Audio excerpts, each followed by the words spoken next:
Hi friends, welcome back to my channel. ഇന്ന് ഞാൻ വളരെ എക്സൈറ്റ്മെൻറ്റോട് കൂടിയിട്ട് ഉണ്ടാക്കിയിട്ടുള്ള ഒരു ചിക്കൻ്റെ കറിയായിരുന്നു ഇന്നത്തേത്. തുർക്കിഷ് ചിക്കനാണ് ഞാൻ ഉണ്ടാക്കിയിട്ടുണ്ടായിരുന്നത്.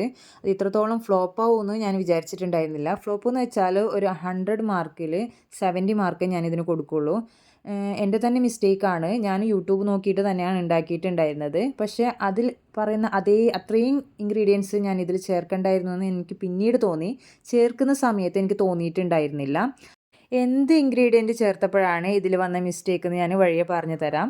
1/2 കിലോ ചിക്കനാണ് ഞാൻ എടുത്തിട്ടുണ്ടായിരുന്നത്. അതിലോട്ട് 1 ടീസ്പൂൺ വെളുത്തുള്ളി paste, 1/2 teaspoon garam masala, 1.5 table spoon മുളക് പൊടി, ആവശ്യത്തിന് ഉപ്പ്, അതേപോലെ തന്നെ 1/2 കപ്പ് തൈരും ഒരു ചെറുനാരങ്ങയുടെ പകുതിയാണ് ഇതിലോട്ട് ചേർത്തിട്ടുണ്ടായിരുന്നത്.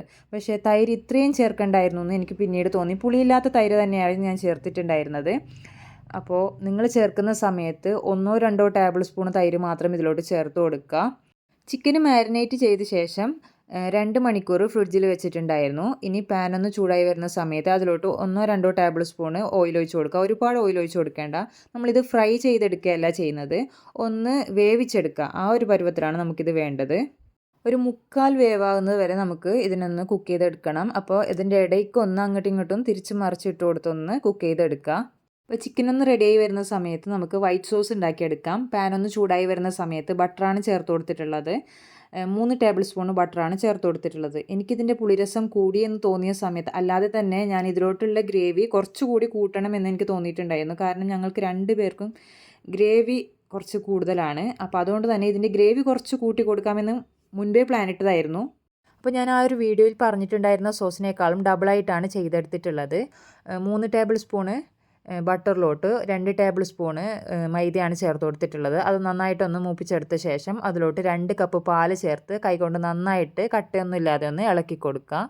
ഒരു മീഡിയം ഫ്ലെയിമിൽ വെച്ചിട്ട് വേണം ഇത് റെഡിയാക്കി എടുക്കാനായിട്ട്. ഹൈ ഫ്ലെയിമിൽ വെച്ച് കൊടുക്കരുത്, പെട്ടെന്ന് കട്ട പിടിച്ച് പോകും. അപ്പോൾ ഈ ഒരു പരുവത്തിലായി കഴിഞ്ഞാൽ കുറച്ച് പൊടികൾ നമുക്കിതിലോട്ട് ചേർത്ത് കൊടുക്കാം.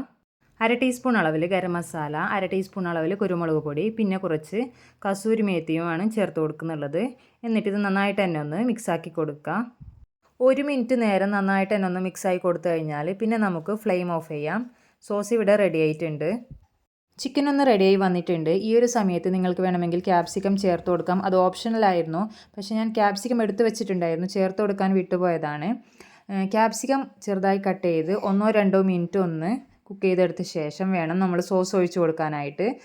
സോസ് ഒഴിച്ച് കൊടുത്തു കഴിഞ്ഞാൽ പിന്നെ കുറച്ച് മോസറല്ല ചീസും മല്ലിയിലയും കൂടി ചേർത്ത് കൊടുത്ത് അടച്ച് വെച്ചിട്ട് 1-2 മിനിറ്റ് ഒന്ന് കുക്ക് ചെയ്തെടുക്കുക. ചീസ് മെൽറ്റായി വരുന്നത് വരെ മാത്രമേ നമുക്ക് കുക്ക് ചെയ്തെടുക്കേണ്ട ആവശ്യമുള്ളൂ. കാരണം ചിക്കനും സോസും ഒക്കെ ഓൾറെഡി കുക്കായതാണ്. അപ്പോൾ തുർക്കിഷ് ചിക്കൻ ഇന്നിവിടെ റെഡി ആയിട്ടുണ്ട്. എല്ലാവരും ട്രൈ ചെയ്ത് നോക്കുക. കാരണം എല്ലാവർക്കും ഒരേ ടേസ്റ്റ് ആയിരിക്കില്ലല്ലോ. അപ്പോൾ യൂട്യൂബ് നോക്കി ഫുഡ് ഉണ്ടാക്കുന്ന സമയത്ത് മധുരം, പുളി, എരിവ്, ഉപ്പ് അങ്ങനെ തുടങ്ങിയ കാര്യങ്ങളൊക്കെ നമ്മുടേതായ രീതിയിൽ മാറ്റം വരുത്തി ചെയ്യുക. അപ്പോൾ ഇൻഷാ അല്ലാഹ് അടുത്ത വീഡിയോയിൽ കാണാം. താങ്ക്